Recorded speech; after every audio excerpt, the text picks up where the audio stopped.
Oui, ça a terminé par une finale surréaliste, irrationnelle, baroque. Beaucoup d'adjectifs ont été ajoutés à ce mot final. Il y a tout juste une semaine, ici, dans Radio Foot, on va parler d'une finale rêvée, une finale de Lyon aussi. Elle s'est donc achevée dans une certaine confusion. Le match, certes, est allé à son terme. Le Sénégal a remporté la compétition, mais les incidents survenus sur la pelouse marocaine ont gâché la fête. Depuis, tout le monde en parle, tout le monde a son analyse, bien sûr, et tout le monde voudrait comprendre pourquoi cette finale a-t-elle mal tourné, pourquoi est-elle sortie des rails. Alors on en a beaucoup parlé sur cette antenne et dans Radio Foot depuis le début de la semaine.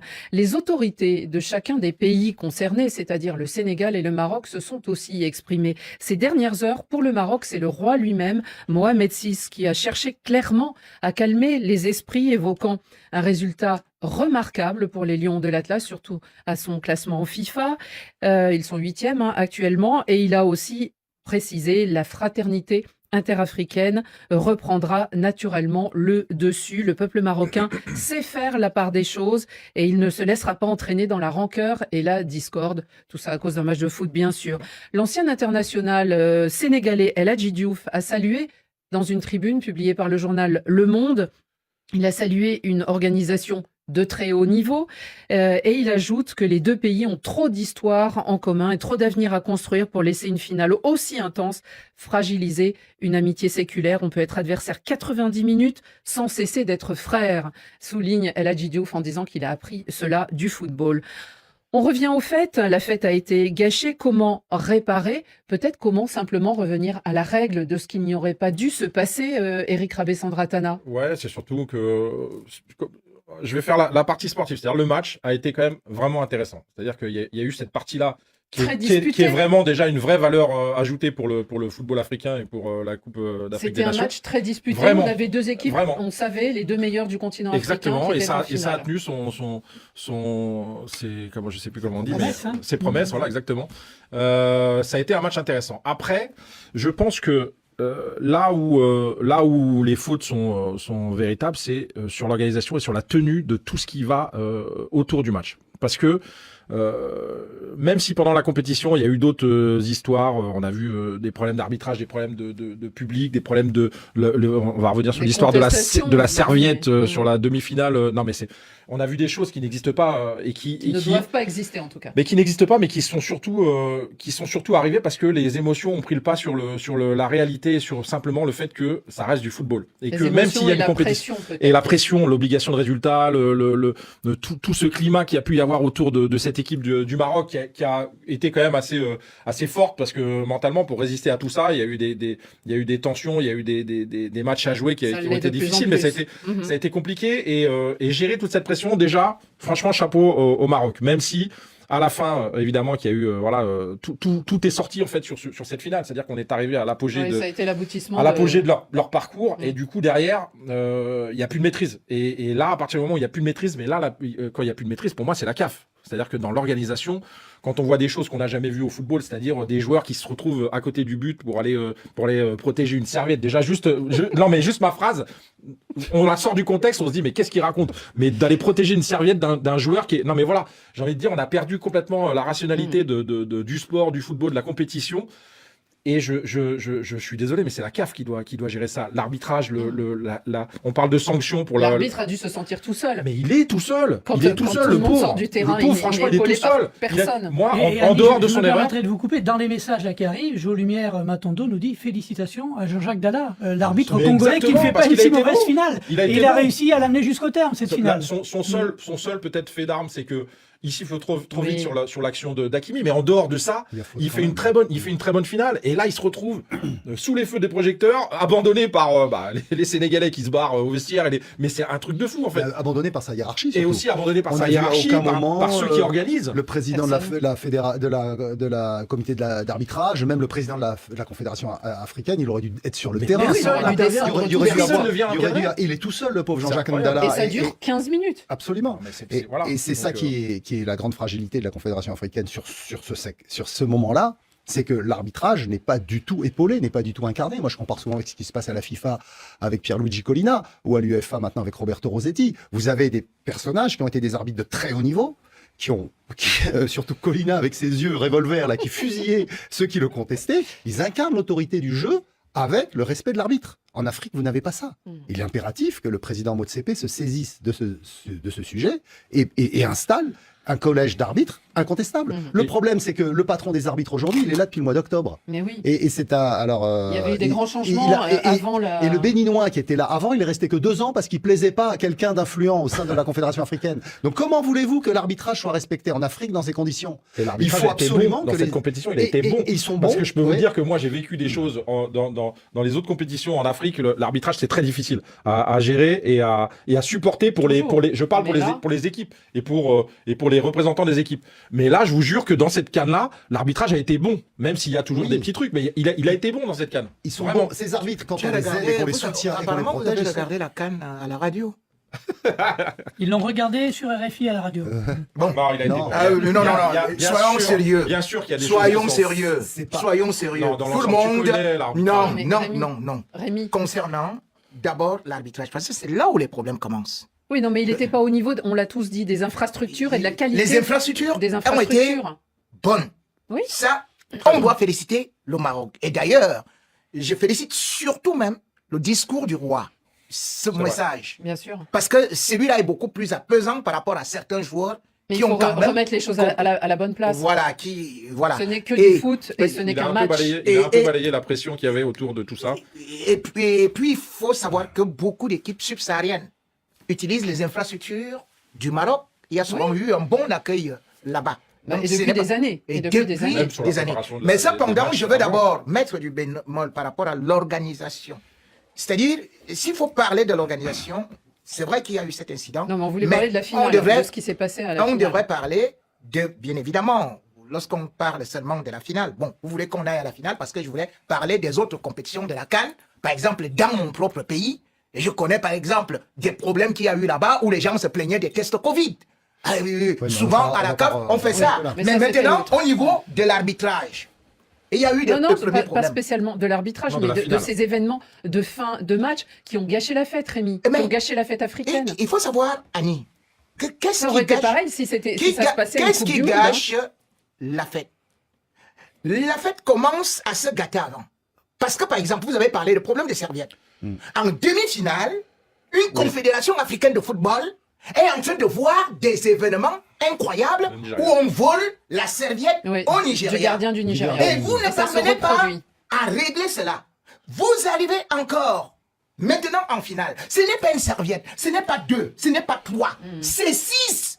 Oui. Et vous vous rendez compte que dans le stade, c'est-à-dire que même au niveau de la pelouse, tout le monde ne le voyait pas, le gardien remplaçant, les joueurs ils jouaient. Oui, mais non, ils ne jouaient pas parce qu'ils étaient à côté de Mendy, qui pouvait bien prendre un but à partir de là. Puisque donc vous pensez que c'est à cause de la serviette? Les serviettes, c'est des tracasseries qui sont rajoutées à d'autres choses. Les tracasseries sont ajoutées, cela entraîne la nervosité. Vous allez voir, Sadio Mané qui obtient un corner, on refuse cela. Quand vous dites par exemple le penalty, mais le penalty, il y a un hors-jeu manifeste, donc qui aboutit à un corner. Donc, normalement, il ne doit pas avoir ce corner-là. Donc, ne parlez pas d'une simple petite erreur. Chaque fois, les joueurs sénégalais trouvaient qu'ils ont la touche ne revenait pas. Rémi, ce qui s'est passé, c'est surtout quand les joueurs quittent, les joueurs sénégalais quittent le terrain, puis après reviennent, et puis qu'après le jeu reprend. C'est tout ça qui a fait que c'était surréaliste. Oui, c'est ça s'est arrêté 15 minutes. C'est une finale. Oui, vous avez raison. Et à ce niveau, le règlement est clair. C'est-à-dire que l'article 82 et même l'article 83, voire l'article 85 encore, c'est-à-dire que des règlements vous disent que si l'équipe quitte le stade sans le consentement de l'arbitre, eh bien, c'est un forfait. C'est-à-dire qu'on doit constater ce forfait-là. Ça, c'est ce que disent les règlements. Ça, c'est dans la théorie. Mais alors, justement, ça, c'est dans la théorie. Justement, il y a le règlement. Est-ce qu'il faut coller au règlement? Qu'est-ce qui doit se passer maintenant pour réparer ce qui s'est passé sur le terrain ce soir-là? Est-ce qu'il faut des sanctions? Absolument, il faut des sanctions. Parce que là, on ne peut ne pas mettre des sanctions. Mais j'en prie des gens qui disent que il faut qu'on rejoue la finale. Non, mon ami, on ne cuit pas le pain quand le four est déjà froid. Les Sénégalais, ils l'ont leur coupe. Ça c'est plus ça qui se discute. Mais sur les sanctions par rapport à l'attitude de certains sur le terrain. Mais sur les sanctions, cela veut dire tout simplement que, d'abord, le Sénégal aura une sanction qui pourra être l'équivalent de 17 000, je ne sais pas, combien de milliers d'euros. Oui, bon, mais ça, la sanction pécuniaire, voilà, ça c'est. Mais c'est ce qui se voit le moins. Sur le plan sportif. Et là, je vais reprendre aussi le cas des cas qui sont arrivés. C'est-à-dire que le 21 novembre 2023, Lionel Messi a aussi demandé à ses coéquipiers. Oui, mais ça, on peut pas comparer, Rémi. Là, d'abord, ils ont été sanctionnés, mais en plus, c'était des choses qui se passaient dans les tribunes. Il a refusé de jouer. Oui, et là, dans le stade aussi, Annie, il faut savoir que quand le match se joue, il y avait aussi les mêmes violences policières avec des stadiers et tout. Donc, bien évidemment, l'article 6... Mais elles se sont faites après les sanctions. L'article 6 de la CAF, de l'organisation de la CAN, dit que la sécurité des supporters adverses et de tous les autres supporters incombe à l'État qui, au pays... Non, mais c'était après. C'est après la décision du pénalty, Rémi. Annie, en fait. D'abord, avant de parler de sanctions et de prise de décision qu'on doit respecter, c'est-à-dire sanctionner l'équipe qui sort du terrain. Ça, c'est la sanction au départ que l'on doit faire. Minimale, c'est ça. Voilà, minimale. Mais le problème, c'est que là, il se passe tellement de choses et que l'arbitre est laissé à lui-même, il est complètement abandonné. Donc là, dans cette situation-là, je mettrais un bémol pour la possibilité de tenir ce qui doit être tenu, parce que le mec est dépassé, tout ce qui se passe autour est dépassé, personne ne vient intervenir. Attendez, parce que la CAF... Non mais attendez, la CAF, elle a environnement. commencé à distribuer des sanctions. Le président de la FECAFOOT, et vous le savez Rémi, Samuel Eto'o, il a été sanctionné pour son mauvais comportement durant le quart de finale où le Cameroun a été éliminé. Mauvais comportement, lui il n'était pas sur le terrain. Ensuite, deux joueurs de l'Algérie, lui il pourra pas comparaître pendant 4 matchs du Cameroun. 2 joueurs de l'Algérie, Belgali et Zidane, ont été sanctionnés de 2 matchs de suspension pour mauvais comportement lors de l'élimination. Donc la CAF a commencé à prendre des sanctions. Il doit y avoir des sanctions très sévères, y compris contre Sénégal et le Maroc. Les deux. Oui, mais d'abord Sénégal. Rappelez-vous quand les joueurs suisses se font agresser à Istanbul lors d'un match d'éliminatoire de Coupe du Monde ou d'Euro au début des années 2000, la fédération turque, elle prend 12 matchs de suspension. De matchs à domicile. Là, ça a été ramené. C'était l'UEFA. Ça a été ramené en appel. Mais donc, il faut que le Maroc soit suspendu de matchs à domicile pendant quelques temps, que le Sénégal soit à huis clos pendant quelques temps, que le sélectionneur du Sénégal soit suspendu de banc pendant un certain nombre de matchs, que le sélectionneur du Maroc qui demande à un de ses joueurs. C'est pour suivre les textes. Mais bien sûr, le sélectionneur du Maroc, comment ça se fait que Saïbari a empêché le gardien remplaçant Diouf le sélectionneur est responsable de son banc. Donc le joueur, il n'y est pas allé tout seul. Il n'est pas allé tout seul. De toute façon, après la finale, ils se sont de toute façon tous excusés pour faire baisser les sanctions. Donc il faut sanctionner. On va donner la parole à nos auditeurs internet. On va leur donner au pas. Enfin, moi, ça nous permet aussi cette émission. On a beaucoup parlé des réseaux sociaux pendant cette Coupe d'Afrique des Nations et que finalement, ça avait anticipé, attisé toutes ces thèses du complot ou pas. Et là, ce soir, moi, il y a plein de messages que j'ai pas envie de lire parce que ça continue. On est toujours là-dedans. On est en train de nous parler de corruption. Le Sénégal a gagné alors tout était prévu pour que ce soit le Maroc. Regardez les images avec Infantino, déçu au moment du pénalty. Enfin, tout à fait. On continue à refaire le match, mais chacun a sa vision. Peu importe qui est faute, qui est pas faute. Il y a ceux qui soutiennent le Sénégal, il y a ceux qui soutiennent le Maroc. Frédéric, et on retombe là-dedans sur tous les messages. Alors, est-ce que vous croyez qu'on peut réparer ce qui s'est passé dimanche soir? Non, réparer, non. On peut pas réparer. Par contre, mais il faut être. Exactement. Il faut froidement appliquer le règlement et les sanctions des deux côtés. Voilà. On ne peut pas. Je vais vous dire une chose. C'est ce que vous m'avez empêché de dire que lorsque Lionel Messi. Non. Lionel Messi. Attends, Annie. Je n'ai pas empêche jamais de parler. Oui, bien évidemment, c'est ça que. Et lui m'a dit, il m'a stoppé. Qu'est-ce que vient faire Messi? On m'a dit que non, que j'arrête ce côté-là. Il sort Messi de son chapeau. Tu sais pourquoi est-ce qu'ils m'ont arrêté, Annie? Parce que la FIFA n'avait pas appliqué le règlement. Le règlement qui avait fait que Messi dise, j'assume que j'ai empêché mes camarades parce qu'il y avait des problèmes au niveau des tribunes. Donc il devient responsable de la sécurité. Il a dit, nous n'allons pas jouer ce match. C'est ça que le match n'a jamais eu lieu. Voilà. Et 30 minutes après, il y avait vraiment des problèmes. Mais attendez, au Maroc il y avait des problèmes. Au Maroc il y avait des problèmes. On ne peut pas dire le problème qu'il y avait.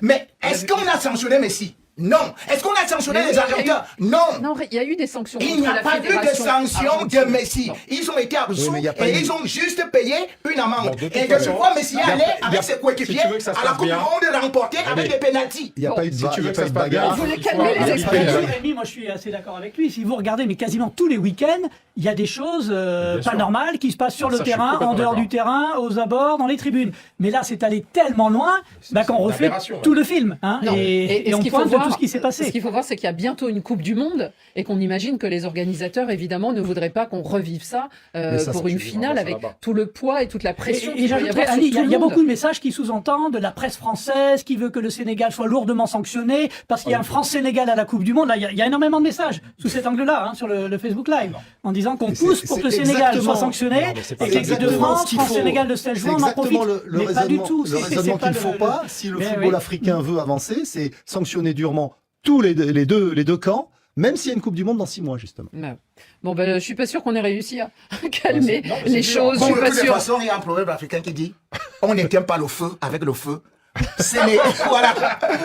Sénégal, Marocain, aujourd'hui, c'est consommé. On reste dans la fraternité. Le match ne peut plus se jouer. Eh bien, la seule chose qu'il faut faire, c'est qu'il faut se pardonner. Alors- Les sanctions devraient arriver assez vite. Hein. On Oui, parle oui, de on a peut-être ce l'impression. week-end ou plus tard, Oui, lundi faut ou mardi, calmer les là, esprits. les dernières Pas besoin de indiscrétions. sanctions, hein. c'est obligatoire. Essayez de calmer Bien les sûr. esprits. En tout cas, nous, ceux qui nous regardent ont dû voir apparaître cette photo tout à l'heure. Mais un coup de chapeau de notre part, c'est à 2 personnages de cette finale.